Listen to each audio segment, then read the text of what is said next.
In October 1872, while neighbors patched their sod roofs and stacked firewood for winter, Ava Kincaid led her goats onto the cabin roof. They grazed the grass, hooves tamping the sod tight. Passers-by laughed. They said the roof would collapse, the goats destroy it all. But Ava knew better. A living roof rots if the grass grows too long. Her goats kept it trimmed and compact. That winter, her roof never leaked. And by spring, stagecoach drivers were paying her just to see the goat roof. Ava Kincaid was a 29-year-old widow alone on the Dakota plains with two children, a sod-roofed cabin, and a secret the entire territory laughed at. Her neighbors stacked firewood and patched their roofs with mud. They called her goat roof a circus. But Ava understood something they didn't. Untrimmed grass on a sod roof rots under snow, drinks moisture, and eventually leaks. A leaking roof out here was not just discomfort. It was a frozen death sentence. She was betting her family's survival on a handful of goats and an idea that appeared insane. And before the first hard winter was done, the stagecoach drivers would be stopping not to mock her, but to pay her. The first time Ava Kincaid led the goats up onto the sod roof, her neighbor Silas Jessup actually stopped his wagon to watch.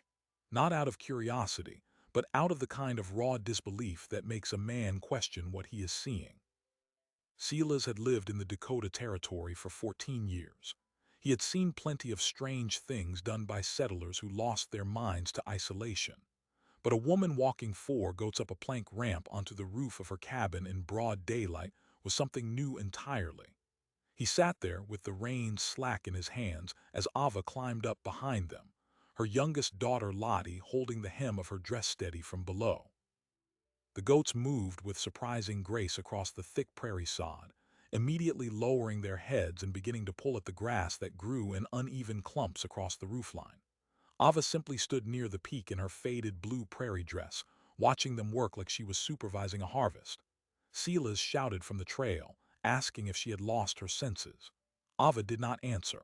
She just raised one hand in a brief, unhurried wave and returned her attention to the animals.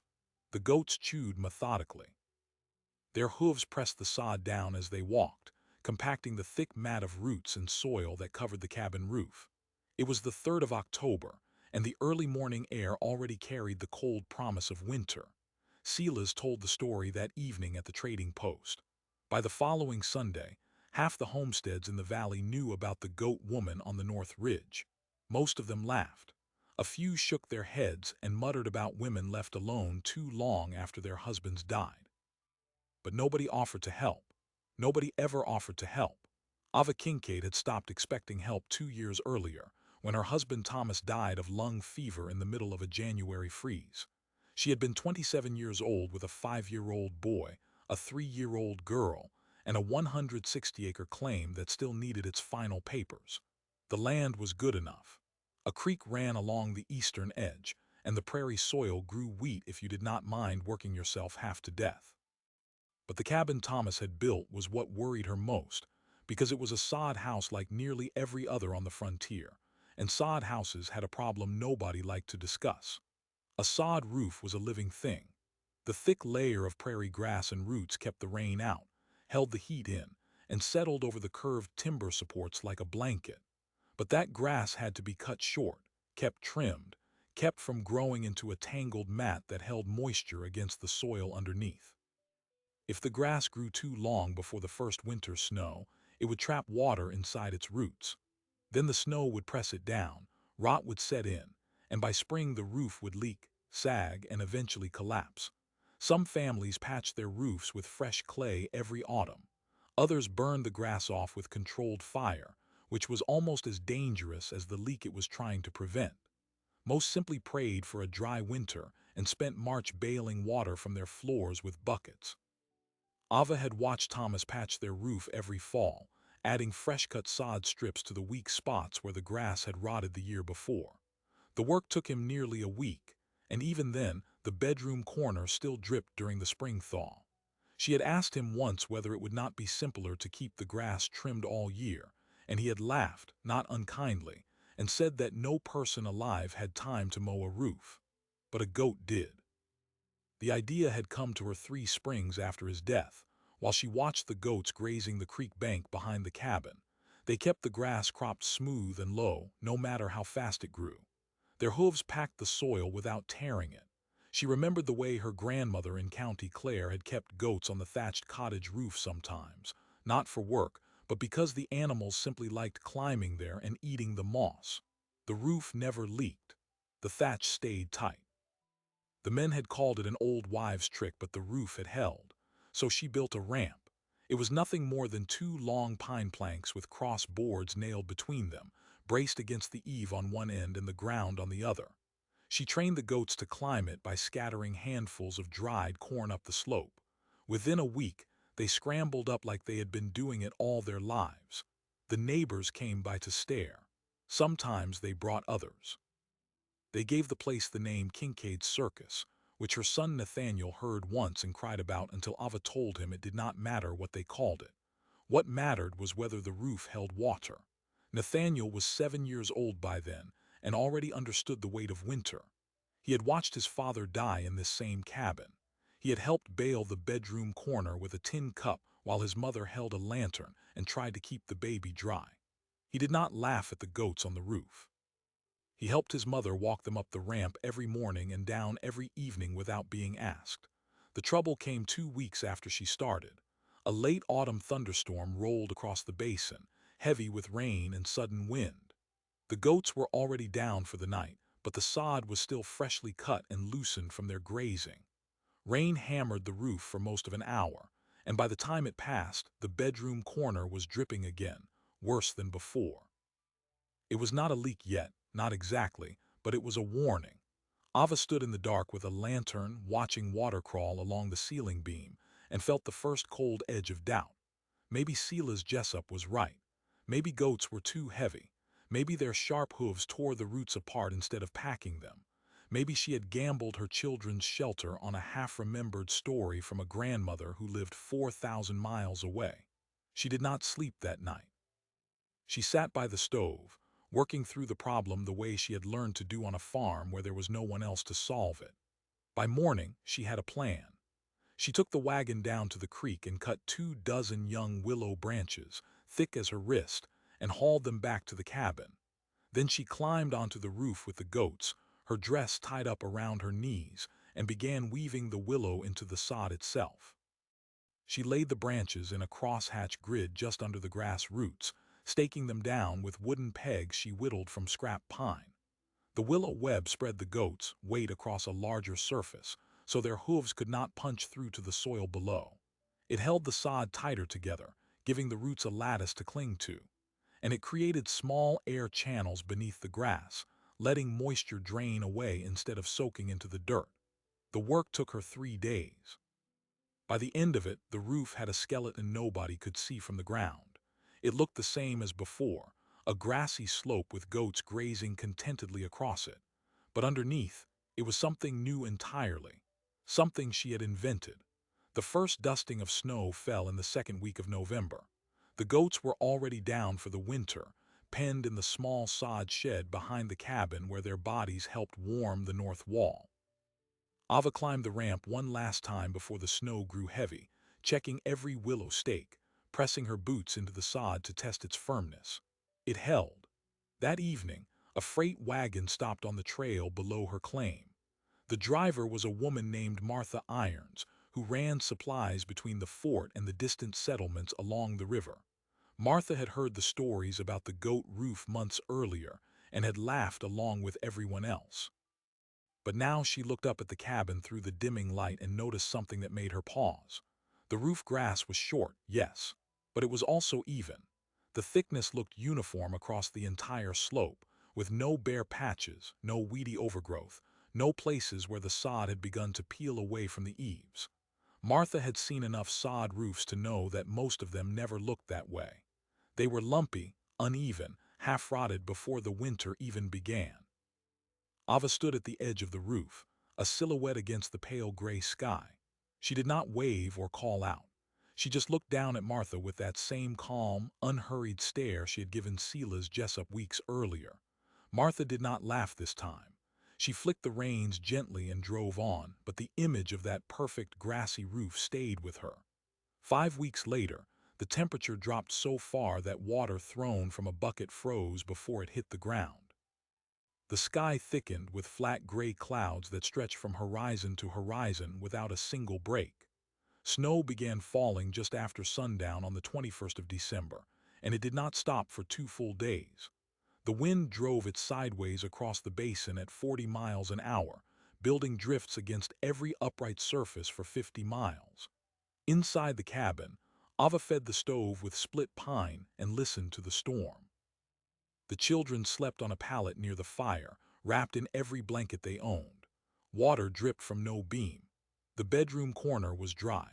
But the true test would not come until the thaw, when melting snow soaked every roof in the valley and revealed which ones had survived the winter. For now, all she could do was wait and listen, and trust that her goats had done what an entire territory had insisted they could not.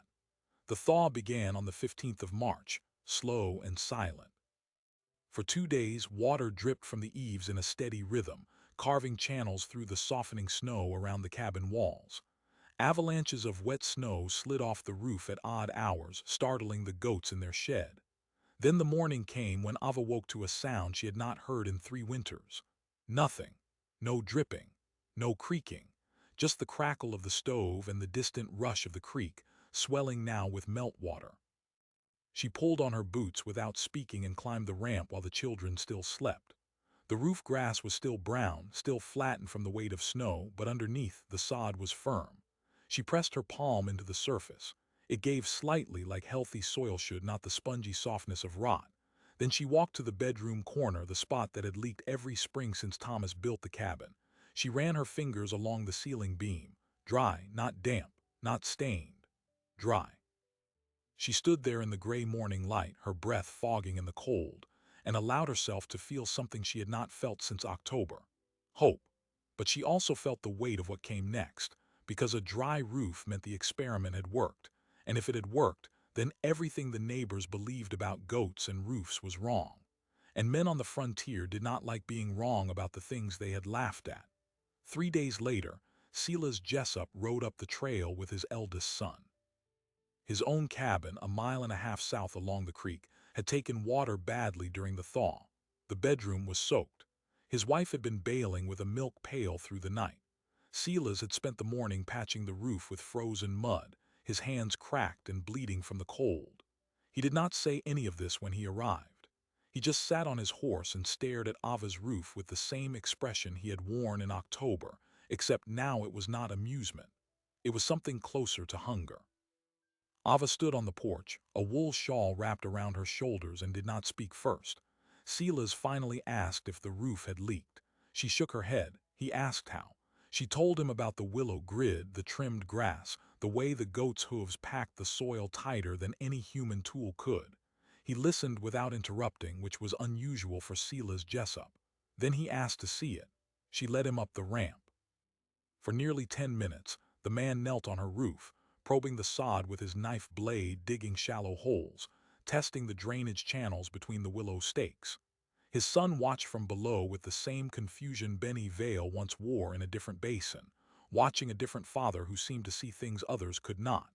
Finally, Silas stood up and brushed the dirt from his knees. He did not apologize for the things he had said in October. Men like Silas Jessup did not apologize. But he did something almost as rare. He asked for a price. He wanted to buy 2 goats, not any goats, but the exact ones that had been on her roof. He wanted the willow weaving pattern. He wanted her to show him how to build the ramp. Ava named a figure that was more than fair, but not cheap. Silas paid it in silver coins, counted out slowly from a leather pouch that had seen harder winters than most. Then he led 2 goats down the trail behind his horse while his son walked behind, looking back once with wide eyes. That transaction changed something in the valley. News that hard-headed Silas Jessup had bought goats, not for milk or meat but for his roof, spread faster than news of any leak ever had. Other homesteaders began appearing at Ava's claim, not to laugh, but to learn. Some came with genuine curiosity. Others came with the quiet resentment of people who did not want to be taught by a widow but could not afford to lose another roof. Ava taught them anyway, patiently, methodically, the same way she had trained her goats to climb the ramp. She showed them how to cut willow branches of the proper thickness, how to weave them into a lattice that spread weight evenly, how to train goats to graze the roof without wandering off the edges. She did not charge for the instruction, though more than a few neighbors whispered that she should have. She charged for the goats. By the end of April, she had sold 7 animals, keeping only the 2 breeding does she could not afford to lose. The Kincaid goat roof method was no longer a circus. It was becoming a practice. But the most significant change was not the neighbors who came to learn. It was the strangers who came to stare. The first stagecoach driver to stop was a man named Jeremiah Cole, whose route ran from Fort Pierre to the distant gold camps in the Black Hills. He had heard about the goat roof woman from a trapper at a way station. The trapper had described it as a cabin with animals on top, grass cropped smooth, a thing you had to see to believe. So when Jeremiah's coach crested the ridge overlooking the Kincaid claim on a bright morning in early May, he pulled the horses to a halt. Inside the coach were 6 passengers.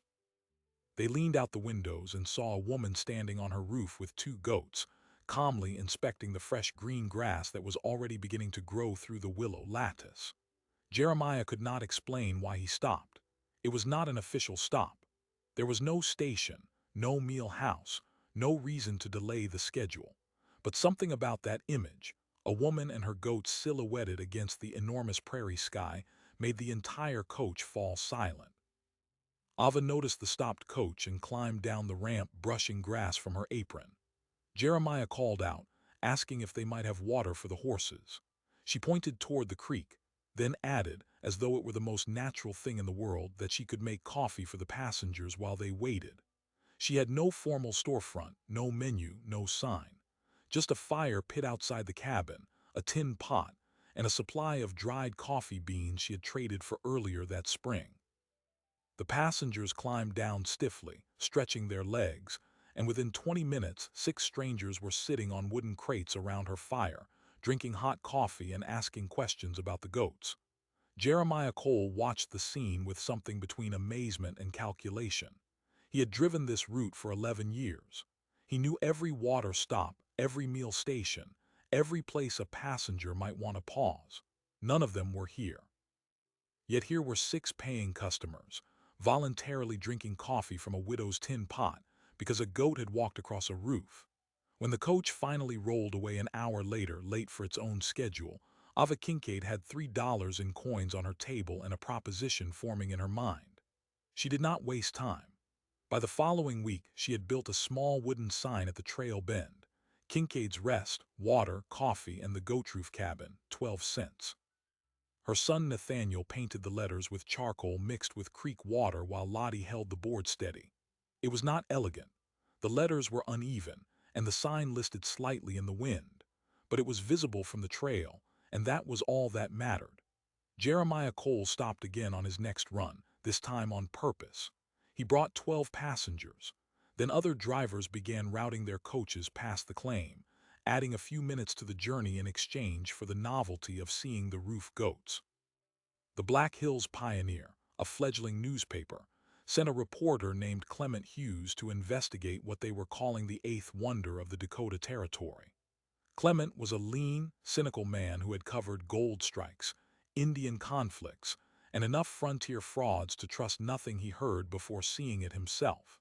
He arrived on a hot afternoon in June expecting to debunk a tall tale. What he found instead was a system. Ava showed him the willow lattice, the ramp, the goats grazing in rotation to prevent overgrazing any single section. She showed him the dry interior, the ceiling beams uncracked and unstained. She explained the principle. Sod roofs leaked because untrimmed grass trapped moisture. Goats trimmed grass. Goats packed soil. A packed, trimmed roof shed water instead of absorbing it. It was not magic. It was grazing management applied to architecture. Clement Hughes wrote his article not as a curiosity piece, but as a serious examination of frontier ingenuity. He titled it The Roof That Goats Built, and it ran on the front page of the Pioneer on July 2, 1873. Within a month, the article had been reprinted in newspapers as far away as Chicago and St. Louis. Letters began arriving at the Kincaid claim, addressed to the Goat Widow of Dakota Territory. Some asked for advice. Some offered money. Some were simply from people who had read about her and wanted to say they believed. But not everyone in the valley was celebrating. The success of Kincaid's Rest had begun to draw attention away from the official stagecoach meal station at Cedar Fork, 8 miles south, owned by a man named Harlan Cross. Harlan had a contract with the stagecoach company to provide meals and lodging at regulated prices. His station was established, reliable, and thoroughly ordinary. He served hard biscuits and salted pork. His roof leaked, which no one cared about until suddenly they did. Harlan watched his passenger traffic decline through June and July. Drivers who had once stopped at Cedar Fork for a scheduled meal were now pressing on an extra hour to reach Kincaid's Rest instead. Passengers asked for the Goat Roof by name. They wanted to see it, to photograph it, to tell the story back home. Harlan Cross did not see a clever widow innovating frontier agriculture. He saw a competitor operating without a license, without a contract, without any of the burdens he himself carried, and he decided to do something about it. On the last day of July, a man arrived at Ava's claim carrying an official-looking document sealed with the territorial stamp. He was a land agent named Whitcomb, a thin, nervous man who clearly disliked the message he had been sent to deliver. The document informed Ava Kincaid that her property had been designated as a public nuisance, that operating an unsanctioned meal station without a commercial license violated territorial trade regulations, and that she was ordered to cease serving coffee and remove the sign within 30 days or face a fine of $50. Ava read the document standing on her porch while Whitcomb shifted uncomfortably in his saddle. She asked who had filed the complaint. Whitcomb said he was not at liberty to say, but his eyes flicked toward the south, toward Cedar Fork, and she understood everything. She thanked him politely, folded the document and tucked it into her apron pocket, then went back to her goats as though nothing had happened. That evening, she told the children nothing about the notice. She put them to bed in the dry, warm cabin and sat alone by the stove, turning the problem over in her mind the same way she had once turned the willow stakes in her hands, looking for the pattern that would make it hold. The territory's trade regulations were real, but they had never been enforced against private homes offering water to travelers. This was not about regulations. This was about Harlan Cross protecting his monopoly. And if the complaint stood, she would lose not only the coffee money but the Goat Roof reputation that had drawn people to her in the first place. In the morning, she woke early and began writing a letter. Not to the territorial office, and not to Harlan Cross. She wrote to Clement Hughes, the newspaper reporter, and told him exactly what had happened. She also wrote to 3 other homesteaders who had built goat roofs after her, asking them to testify that her method had saved their cabins. Then she hitched the wagon and drove to the nearest stagecoach station with a telegraph office, a building that happened to be directly across the road from Cedar Fork. Harlan Cross saw her pass his station. He watched her walk into the telegraph office with a stack of papers under her arm and a calm, unhurried certainty in her step. He knew in that moment that he had not ended the problem. He had only given it a name and a target. And in a territory where justice was slow but public opinion was fast, a widow fighting a railroad-backed meal station operator was exactly the kind of story the newspapers would not be able to resist. Clement Hughes received Ava's letter on the 3rd of August with the kind of excitement a newspaperman only feels when a story has teeth. He had written about the Goat Roof as a curiosity, an idol of frontier invention. But a widow fighting a territorial nuisance order after serving coffee to grateful passengers, that was not a curiosity. That was a battle, and battles sold papers. He arrived back at the Kincaid claim 4 days later, this time not as a reporter, but as a man hunting a fight. Ava handed him the official document with the word nuisance stamped in heavy black ink. She told him about Harlan Cross without ever speaking his name, because she did not have to. Clement already knew who owned Cedar Fork. He knew the contract, the rates, the biscuits. He sat on a crate by her cold fire pit and wrote a second article, this one far less gentle. It ran on August 9th under the headline, The territory versus a woman and her goats. Clement laid out the facts cleanly. The stagecoach monopoly, the unsanctioned stop, the dry roof, the coffee, the $50 fine. He ended with a question that was designed to make readers furious. If a woman cuts her own roof grass, feeds dry strangers, and asks nothing but what they choose to pay, is that a nuisance? Or is the nuisance the man who wants her silenced? Read aloud in Trading Posts and Farm Kitchens from Yankton to Deadwood. That sentence ignited something. Letters poured into the Pioneer, not from lawmakers or railroad men, but from ordinary homesteaders who had lost roofs to wet winters, from women who had bylaid water in the dark with crying children, from people who recognized the name Kincaid because they had bought goats from her or copied her willow weave. A dozen of them signed a letter attesting that the goat roof method had kept their cabins dry through the spring thaw. They described water dripping through their ceilings in years past, the mold smell that never left, the way rot climbed through the sod until the whole thing collapsed. All of it avoided now, all of it because of a widow who had been called a circus. Harlan Cross read the article in the dining room of his own station house, his fingers tightening on the newsprint until the paper tore. He had expected resistance, but not this, not public sentiment. Not a reporter who could turn a nuisance complaint into a parable of greed. He understood that if this continued, the territorial office might withdraw the order just to quiet the noise. So he moved faster and he moved harder.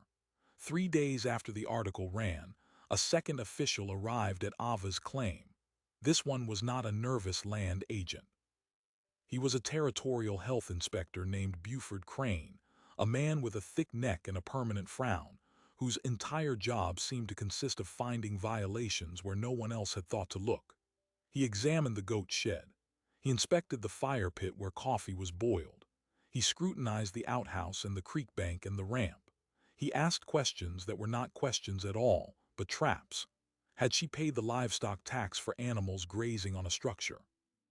No, because no such tax existed.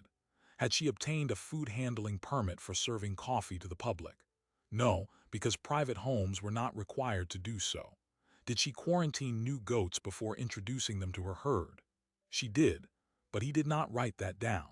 Instead, he wrote a report that listed 8 violations, most of them invented, all of them technically possible under territorial code if enforced with enough malice.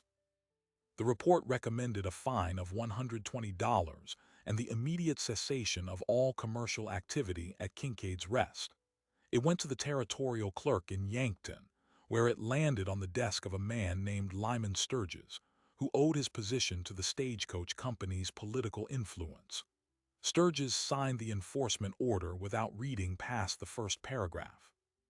By August 20th, Ava Kincaid faced fines that exceeded the total value of her livestock, and a legal order that would strip her of the coffee income she had come to rely on.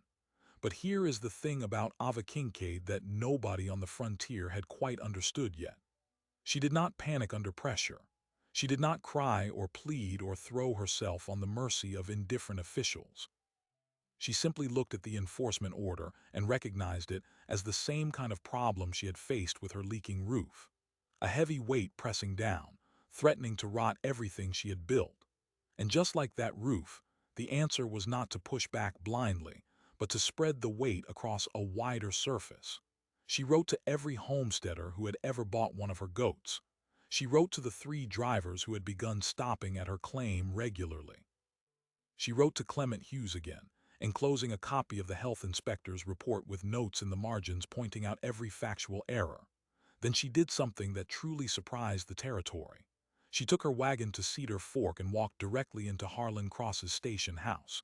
He was sitting at a long table, eating his own biscuits, when she appeared in the doorway with the folded enforcement order in her hand.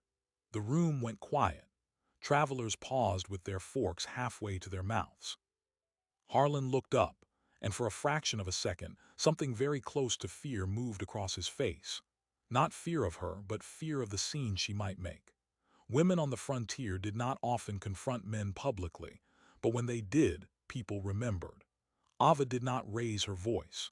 She asked if he could explain why a health inspector had been sent to her home just days after his complaint. She asked if he believed that ruining a widow and her 2 children was a fair price for protecting his biscuit contract.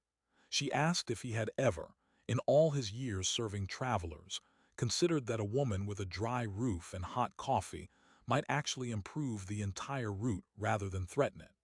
She did not wait for answers. She laid the enforcement order on the table beside his plate, told him she would see him at the hearing, and walked out. The travelers in that room did not applaud, but they also did not look at Harlan Cross the same way afterward. Several of them paid their bills in silence. One left his plate unfinished, and all of them, every single one, would later describe the scene to others, adding their own embellishments but keeping the core truth intact. A woman in a faded prairie dress had walked into the lion's mouth and stood there without blinking. The hearing was set for the 15th of September in Yankton, a settlement large enough to have a courthouse with real benches and a judge who wore a proper black robe. The territorial official who would preside was Judge Marcus Thorne, a man with a reputation for fairness, but also for impatience with frivolous complaints. Harlan Cross assumed the case would be dismissed in his favor within an hour. He was, after all, a licensed contractor with political backing. Ava Kincaid was a widow with goats on her roof. But on the day of the hearing, the courthouse was not empty. It was full. 3 stagecoach drivers sat shoulder to shoulder on the front bench, including Jeremiah Cole, who had reworked his entire schedule to be there.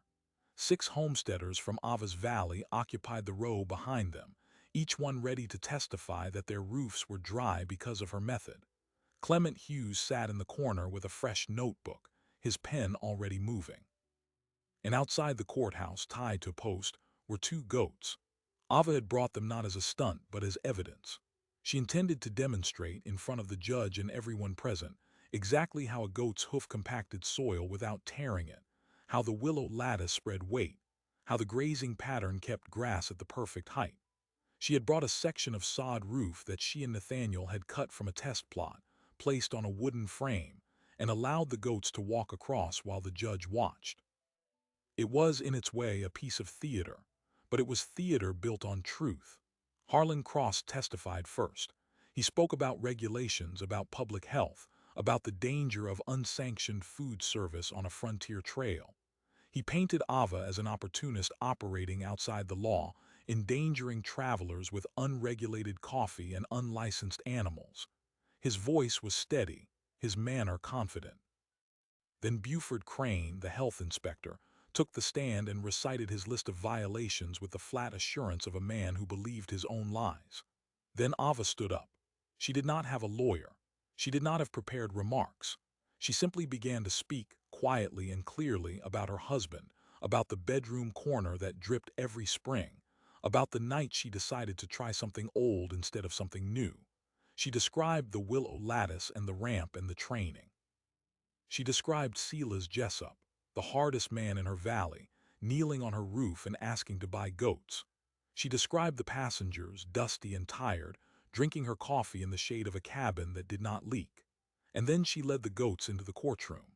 Judge Thorne looked up in astonishment as the 2 animals, placid and unconcerned, climbed a small wooden ramp she had assembled with Nathaniel's help and walked across the square of sod she had brought. She invited the judge to inspect the soil afterward, to push his fingers into it and feel the firmness, the absence of rot. He did. The courtroom was so silent that the goat's hooves on the wooden frame sounded like a heartbeat. That moment broke something in the case. Not because the demonstration proved her innocence, though it did, but because it proved something larger. It proved that the woman the territory had labeled a nuisance had in fact solved a problem that plagued every homestead on the plains. The health inspector's report fell apart under the simplest questions. The missing quarantine records existed. The coffee fire was no different from any campfire along any trail. The livestock tax was a fiction, and everyone knew it. But then, just as the hearing seemed to be tilting irrevocably in Ava's favor, Harlan Cross played his final card. He called a witness of his own. The witness was a man named Everett Doan, a regional director for the Stagecoach Company itself. Doan testified that unsanctioned stops along the route undermined the company's entire operational model, that passenger safety depended on regulated meal stations with proper facilities, and that the company reserved the right to deny service to any location that did not hold a commercial contract. In other words, the company could order its drivers to never stop at Kincaid's Rest again, regardless of what the judge decided. The courtroom stirred, because that was not a legal argument. That was an economic threat. Even if Ava won the hearing, she could lose everything anyway. The judge could clear her of the nuisance charge, but he could not force the stagecoach company to let her serve coffee. And without the stagecoaches, there would be no passengers. Without passengers, there would be no income. Without income, the fines, even dismissed, would eventually crush her in other ways. Ava listened to this with her hands folded in her lap. She could see the strategy clearly now. Harlan Cross had never intended to win by law alone. He intended to win by leverage. And leverage on the frontier was a resource that widows did not possess. Then Jeremiah Cole stood up from the front bench. He had not been called to testify. He was just a driver. But he had been sitting there all morning, listening to men in clean suits explain why a woman who kept her roof dry was a danger to the territory. He cleared his throat and asked the judge for permission to speak. Judge Thorne, who had clearly lost patience with the entire proceeding, granted it. Jeremiah Cole said that in 11 years of driving, he had never had a passenger complain about Ava Kincaid's coffee. He had never seen a goat fall off a roof, never heard of a traveler falling ill, never once encountered a problem that justified what had been done to her. He said the real nuisance on the route was not a widow with a tin pot. It was the meal station that served hard biscuits and called it hospitality. He said he would rather lose his job than drive past Kincaid's Rest and pretend he had not seen her. Then another driver stood, and another. By the time they finished, half the stagecoach drivers on the northern route had publicly declared that they would not comply with any order denying service to Ava Kincaid. Everett Doan, the company director, sat frozen with his mouth slightly open. He had come to crush a competitor. He had instead triggered a labor action he had not anticipated and could not easily control. Judge Thorne did not need much time to deliberate. He dismissed the charges with prejudice, meaning they could never be refiled. He described the health inspector's report as containing more imagination than evidence. He commended Ava Kincaid for contributing an innovation of practical value to the territory. Then he looked directly at Harlan Cross and said, without any particular gentleness, that the court took a dim view of using legal instruments to harass honest settlers.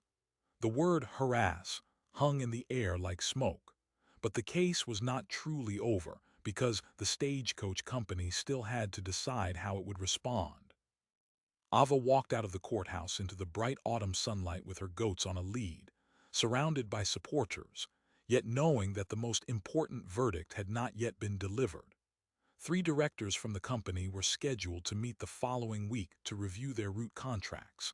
And in that meeting, they would decide whether Kincaid's Rest would become a recognized stop, or whether a widow who had beaten the territory would find herself outflanked by a company that had no soul at all. The stagecoach company directors met in a back room of the Yankton Hotel on the 22nd of September, 3 men in dark wool suits who had never once spent a winter on the frontier. They had balance sheets and route maps, and a very uncomfortable problem named Jeremiah Cole. 7 drivers, representing the entire Northern Circuit, had signed a letter stating plainly that they would not bypass Kincaid's Rest regardless of company policy. If the company fired them, replacements would take months to hire and train. If the company disciplined them, labor unrest might spread to the southern routes. And the entire territory had just watched a widow with 2 goats humiliate the company's own legal machinery in open court. The directors spent the first hour arguing about discipline. They spent the second hour arguing about precedent. Then the youngest director, a man named Phineas Welch, who had risen through the ranks from a booking clerk in Omaha, pushed his chair back and asked a question that changed the room. He asked how much revenue Cedar Fork had lost since Kincaid's Rest began serving coffee. The answer pulled from the company's own figures, was roughly 16% of passenger meal receipts on the Northern Line. Then he asked a second question. How much had overall passenger traffic increased on that same line during the same period? Silence. Nobody had thought to check. A clerk was sent running to the ticket office, and when he returned with the numbers, the directors stared at them in disbelief. Passenger volume had risen nearly 8%. Travelers were choosing the northern route specifically because they wanted to see the goat roof. They paid for tickets, they paid for stagecoach fare, and then they paid 12 cents for coffee at the stop. The company was making more money on ticket sales even as it lost meal revenue. The roof was not a threat to the route. It was an attraction. By mid-afternoon, the directors had reached a decision that would have been unthinkable 3 hours earlier. They drafted a formal letter to Ava Kincaid offering her a sanctioned stop contract with full meal rights and a company-built coffee house at her own claim, all fees waived for the first year. In exchange, the company would be permitted to advertise the goat roof in its promotional materials. It was not an apology. Companies of that era did not apologize to widows. But it was as close to surrender as a corporation could come, and it arrived at her door on the 1st of October, delivered by Jeremiah Cole himself. Ava read the letter on her porch while the goats grazed overhead. Nathaniel and Lottie watched from the doorway, old enough to understand that something important had happened but not old enough to grasp what it meant. She folded the paper, tucked it into her apron pocket, and asked Jeremiah if he would like coffee. He laughed, the first real laugh he had managed in weeks, and said yes. Then she went to the fire pit and boiled the water with the same tin pot she had been using all along, because the contract had changed nothing about the coffee and everything about the world around it. The company built the coffee house that autumn, a simple pine structure with a covered porch facing the trail. Ava hired 2 local girls to help serve during the busy hours, paying them better wages than the company paid its own meal station cooks. The goats remained on the roof, 4 animals now in rotation, grazing in careful patterns she had refined through years of observation. The willow lattice held. The ceiling stayed dry. And something else began to happen, something no one had predicted. Photographers arrived. The first was a man from the east named Oliver Went, who carried a massive box camera and glass plates all the way from Chicago. He had read Clement Hughes's article and decided the goat roof was the image that would make his reputation. He spent 3 full days at the claim, photographing the goats from every angle, the cabin, the children, Ava standing on the roof with her shawl blowing in the prairie wind. One of those photographs, a haunting image of a woman silhouetted against an enormous sky while goats grazed at her feet on a slant of green grass, made the cover of Harper's Weekly in January of 1874. After that, the tourists came. Not just stagecoach passengers, but people who made the journey specifically to see the cabin. Some came by rail as far as the line extended, then by wagon the rest of the way. Some came on horseback from settlements 100 miles distant. They all paid 12 cents for coffee, and most of them left additional coins in a small wooden box Ava kept beside the coffee pot, labeled in Nathaniel's uneven charcoal letters, for the goats. Ava Kincaid did not become wealthy in any sense a banker would recognize, but she became secure, which on the frontier was rarer than gold. She paid off the territorial fees on her claim 3 years early. She bought new blankets for the children each winter. She replaced the plank ramp with a wider, sturdier structure that the goats could climb even in snow. She added a goat shed with proper ventilation and a root cellar that kept vegetables from freezing. And she continued, every spring, to walk the roof herself, pressing her palm into the sod, checking the weave, making small adjustments that only she understood. Harlan Cross lost the Cedar Fork contract in January of that same year. The stagecoach company, having embraced Kincaid's rest, had no further tolerance for a meal station operator who had embarrassed them in territorial court. He was given 30 days to vacate the premises. By February he was gone, and no one in the valley could quite agree on where he had gone. Some said he moved east to work for a freight company in Indiana.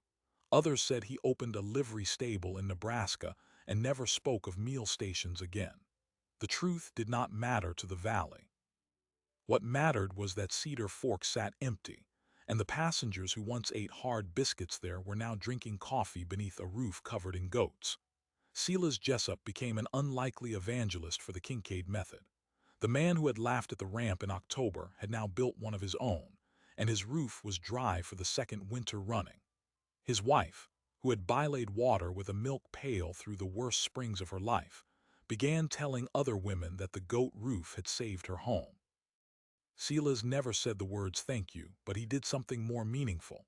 He showed up at Ava's claim one spring morning with a load of split pine, enough for a full winter, and stacked it beside her cabin without asking to be paid.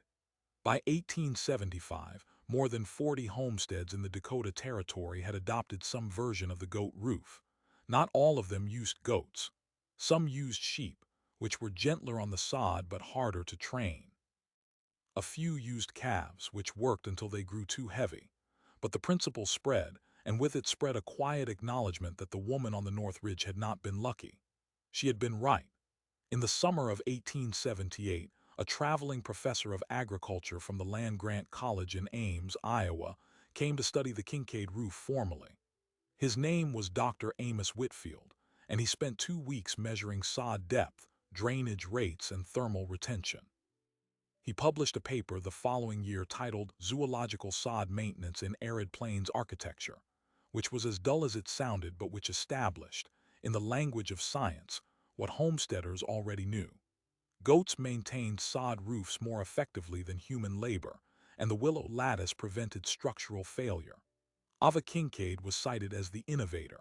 She received a copy of the journal in the mail and could not read half the words, but she understood the meaning. The idea had left the frontier. It was now part of the permanent record. The goat roof itself never leaked, not through the spring thaw of 1874, which was the heaviest in a decade, not through the brutal winter of 1875, when snow drifted to the eaves and temperatures stayed below zero for 6 straight weeks, not through the summer storms that battered the valley so hard that 3 other cabins lost their roofs entirely. Year after year, the goats grazed, the willow held, and the ceiling above Nathaniel and Lottie's beds remained as dry as the day their mother had first led the animals up the ramp. By the time Ava turned 42, in the spring of 1885, the Kincaid cabin was one of the most photographed structures west of the Mississippi. Stagecoaches still stopped, though the railroad was now only 30 miles away, and the age of the great wagon routes was ending. Travelers still paid 12 cents for coffee. The goats still climbed the ramp every morning without being called. Nathaniel, now a young man of 19, had taken over much of the physical work, while Lottie, 17, managed the coffee house with the same calm efficiency her mother had always displayed. And then, on an ordinary Tuesday in June, a visitor arrived who was not a tourist or a professor or a newspaperman. He was a surveyor for the Northern Pacific Railroad, and he carried a map that showed a proposed spur line cutting directly through the valley. He was not there to marvel at the goat roof. He was there to inform Ava Kincaid that her claim sat squarely in the path of progress, and that the railroad would be making an offer for her land. The same innovation that had kept her roof dry for 13 consecutive winters had just attracted a new kind of attention, the kind that did not stop for coffee and did not care about goats. But that, as the valley would soon discover, was another story entirely. What mattered now was the roof, and the years, and the simple truth that a woman who had been laughed at had built something that would outlast the laughter. The storm still came. The wind still howled across the basin. But inside the cabin on the North Ridge, the ceiling stayed dry and the coffee stayed hot, and somewhere above the bedrooms, the soft sound of hooves on grass had become as steady and reassuring as a heartbeat. The railroad never did take the Kincaid claim. The surveyor returned to his office and filed his report, and for reasons that never became entirely public, the spur line curved 3 miles east of the valley instead of through it. Some said the company did not want to tangle with a woman who had already beaten the territory and the stagecoach line in the same year. Others said the route was simply changed for engineering reasons. But the valley believed the truth it preferred, and the truth it preferred was that even a railroad could not move a goat roof that had become too famous to touch. Ava Kincaid lived in that cabin for 31 more years. She watched her son marry a girl from a neighboring claim and build a second goat roof of his own. She watched her daughter take over the coffee house and then turn it into a full-way station with a proper kitchen and a sign that travelers recognized from 50 miles away. She watched the frontier itself change, the wagon trails replaced by rail lines, the gold camps become towns, the wild prairie slowly fenced and tamed. But the goats never stopped climbing the ramp, and the roof never leaked, and the ceiling above the bedroom corner where Thomas had once bilayed water with a tin cup remained dry every spring until the year she died.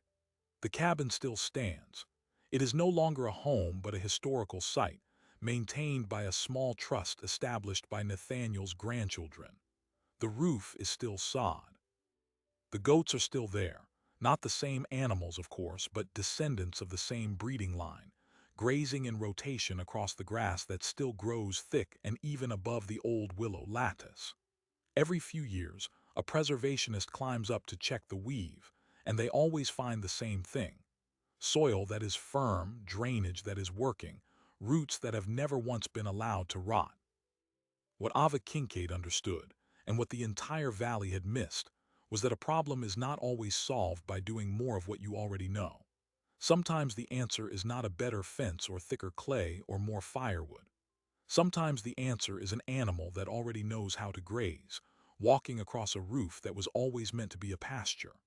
The men of the frontier had spent decades fighting nature with brute force, piling heavier logs, digging deeper trenches, stacking higher walls. Ava fought nature with nature, and nature, it turned out, was a willing partner if you only learned how she worked. So here is the lingering question, the one that followed the goat roof out of the Dakota Territory and spread into the wider world, where people sitting in clean chairs reading newspapers asked themselves whether they would have laughed at the widow or learned from her. How many ideas that seem absurd today are simply the right ideas that no one has had the courage to try? How many solutions are already grazing quietly in plain sight, waiting for someone to stop mocking them long enough to build a ramp? Do you think Ava Kincaid was a genius, or was she simply one of the few people willing to look at a leaking roof and see a pasture instead of a problem? Subscribe to witness more forgotten stories of those who dared to defy the ordinary.